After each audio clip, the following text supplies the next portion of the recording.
and this is something that Howard Marks said to me. He said, you want to set yourself up so that you have an unfragile portfolio and an unfragile life. And so then you have to think, okay, so where am I fragile? Am I overreaching? Am I investing money in the stock market that I can't afford to lose? Am I investing in companies that I don't understand? Am I like a heat-seeking missile charging into the most overheated areas of the stock market? So whether that's electric cars in 2020 or Brazil and Russia in a period where those were zooming and everybody thought they were the greatest things. And so it's just asking yourself, am I overreaching? Am I overreaching psychologically? If there's volatility and the market suddenly goes down 20, 30, 40%, will I be able to withstand it emotionally? Have I set myself up in a way so that I can still sleep at night?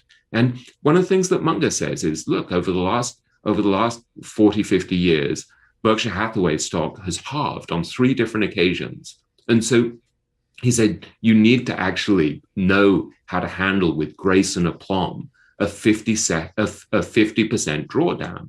And so if that's going to kill you, if you're just going to be utterly miserable if the market tanks by 50%, then you're probably in the wrong game.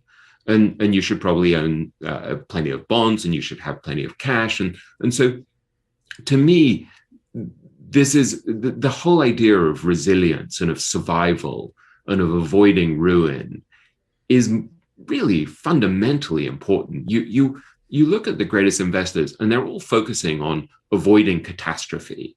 Mm-hmm. Irving Kahn, who I interviewed, who lived to the age of 109, who was one of the people who was closest to Ben Graham, Buffett's teacher, said that the whole secret of investing was safety. It was thinking first about what you can lose. And this is something that Phil has talked about so much, right, in his teachings and his writings.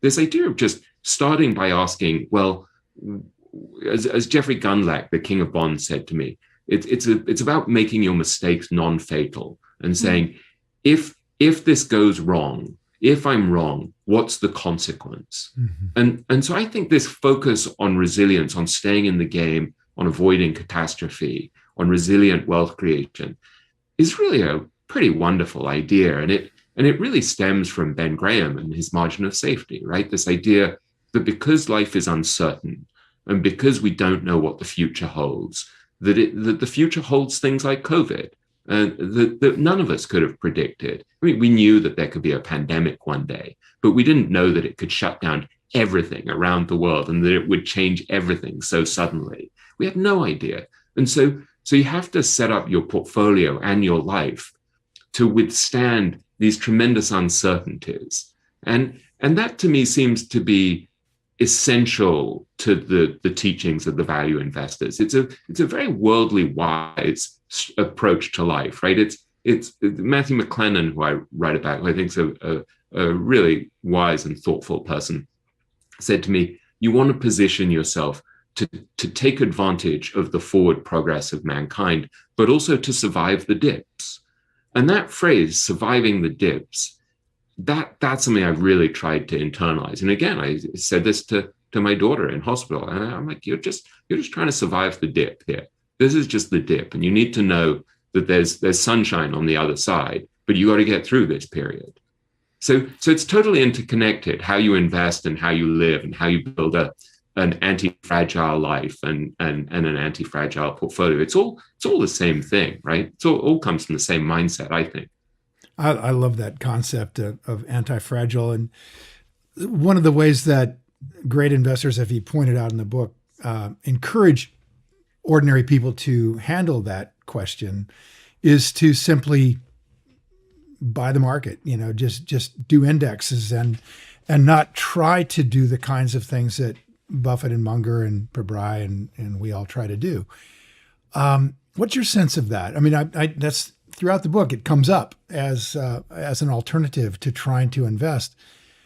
Can an individual investor do this? I mean, is this something just for rare, unique people, or is it something we can all do? individually invest as opposed to, okay, I don't know what I'm doing. I'm just going to put the money in an index. It's a really profound and important question. I wrestled with this a lot in writing the book, because the last thing I wanted to do was to lead lambs to the slaughter by claiming you can play this game and you can win, while secretly having this feeling of no, you can't, and you're going to get killed. And what I try to explain in the book is that you really have to have the self-awareness to know whether you're equipped to win this game. And I try to lay out the rules of the game and to say, if you want to try to beat the market, this is how you do it. This is how these guys have done it. But also to be very clear about the characteristics they have that most of us don't have. And so I have no doubt that there are people reading the book who are going to make billions of dollars by using this technique, because they are wired this way. But I'm very aware of the fact that I'm not wired that way. And I admit pretty candidly in the book that one of the lessons from writing about someone like Joe Greenblatt is that I see the distance between him and me, that there are things that he can do that I actually am not equipped to do.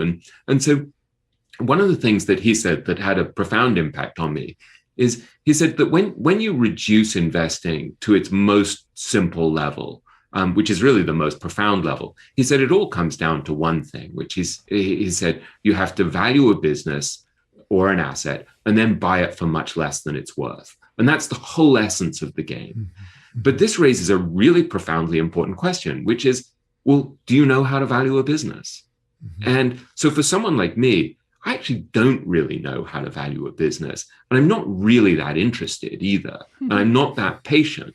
I'm not mathematically oriented. I'm not that patient. I'm much more interested in kind of the philosophy and the psychology of investing than I am. I'm fascinated by things like the fact that the future is unknowable. And yet, as an investor, you have to make decisions about the future. So how do you do it? That seems to me a really profound and interesting and wonderful question. But I'm not really interested in sitting there going through the balance sheets of a company and being like, oh, I can see how they're manipulating the accounting here. That just doesn't interest me. I think it's wonderful if it does. But so I think if there's a takeaway for your listeners, it's really to look at yourself honestly when you read about these investors like Munger, Howard Marks, Joe Greenblatt, and say, am I wired that way? Am I unemotional? Am I able to be dispassionate? Do I panic when the market's falling apart? Do I get overexcited when the market's soaring? Do I have the technical skills to value companies? Do I have the extreme patience of someone like Monish Pabrai, who says that the single most important quality for a great investor is extreme patience? Can I go against the crowd? Can I think for myself? Am I swayed by the crowd? Am I hardworking? Am I intensely competitive? It's this strange cocktail of characteristics that the great investors tend to have, and I don't have them. But do you need them all, really? And in other words, the ability to manage $1 billion, $10 billion, I mean, the skill set, the intelligence, would it be fair to say it's a bit like athletics where, I can play volleyball at a certain level, but I'm not going to be a pro beach volleyball player. And yet I can still really enjoy the game. I have all the skill sets I need to do it. I just can't do it as well, as fast, as big as they can. Would that be reasonable to say that's a decent view? Yeah. And also, one of the things that's really beautiful about this game is that if you have a marginal advantage, a very small advantage, over time, it compounds in a way that's absolutely overwhelming. And so I write, for example, about Jean-Marie Eveillard and his successor, Matthew McLennan, how they beat the market over something like 40 years between them by something like 3 percentage points a year, maybe a little less. But over the years, that adds up to millions and millions and millions of dollars. And so it's a game where you don't actually have to be Buffett